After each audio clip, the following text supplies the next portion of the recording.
I was just thinking about making a video about a flower and what a flower, because flowers to me they teach me so much. I don't know why that I get that or why I make that connection with them, but they teach me so much, and they always have. I mean, since I've been more awakened.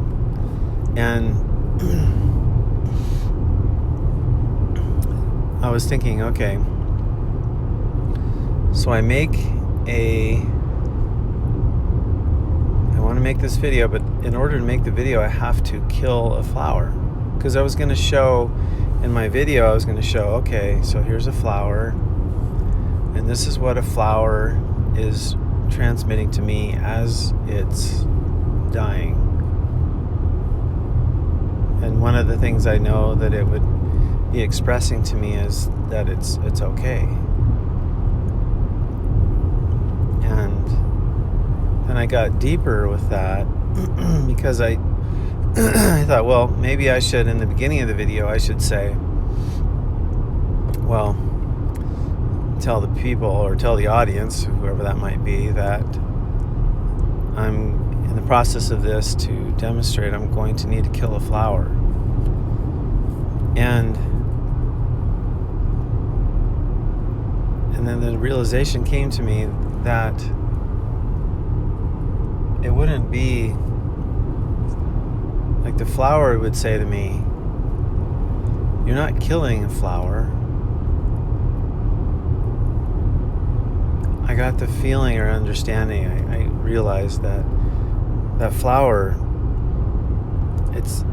we think of everything so individually. And the flower would be saying to me, it's okay, you're not killing me, it's just all part of the cycle. And if you stand back far enough, you can see the cycle of the flower. You can see how it decomposes, becomes part of all this. But I don't think that I've ever really this profoundly experienced is that flower is just as us. We are just part of a very much larger thing. I don't think we can back up. In our minds, we don't back up far enough. I know we can. We try to figure everything out and do this and that, but how come a flower is okay with all of this? That would be another recording. But for right now,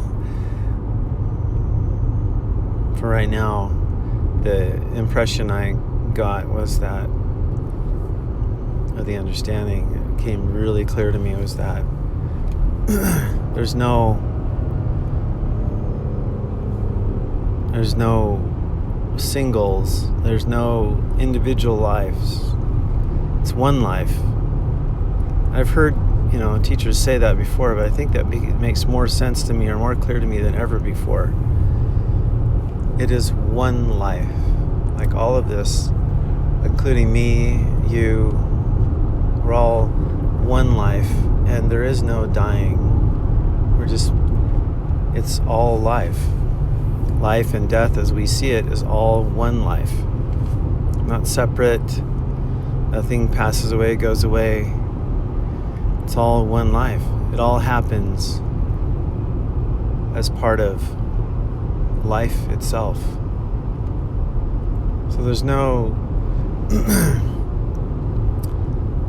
so we talk about stress and suffering and all that. I was listening to Eckhart Tolle talking about suffering a bit ago, and there's no real suffering. It's like think about a flower, is it suffering? That's kind of what made me think about that video is, would the flower be suffering? Well, and I was just seeing this flower crushed, laying there, and it doesn't have any struggle. It doesn't fight against it. It just goes with it. What is it about man that thinks that we're just so important, so different, that we need to have some sort of alternative plan, some sort of different idea for our existence, as to when we die, we something glorious must happen, and we must have this and this experience, and we must go off and be whatever, and we keep trying to set ourselves up to continue because we're afraid of death. And consequently, maybe we're afraid of the unknown and not understanding that this is all one life. And we're all just part of one life, and how much that idea dismantles all of the mind creations that we come up with, all the stories, if you will, all the things that really trip us up come when we step outside of that simplicity of all of this being one continuous